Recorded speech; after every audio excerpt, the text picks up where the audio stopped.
أعوذ بالله من الشيطان الرجيم.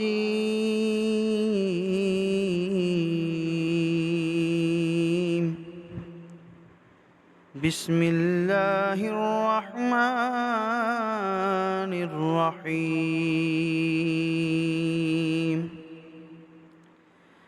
إذا زلزلت الأرض زلزالها وأخرجت الأرض أثقالها وقال الإنسان ما لها يومئذ تحدث أخبارها بأن ربك أوحى لها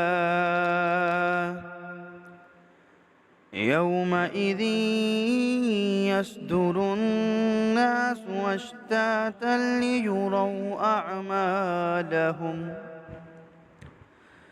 فمن يعمل مثقال ذرة خيرا يره ومن يعمل مثقال ذرة شرا يره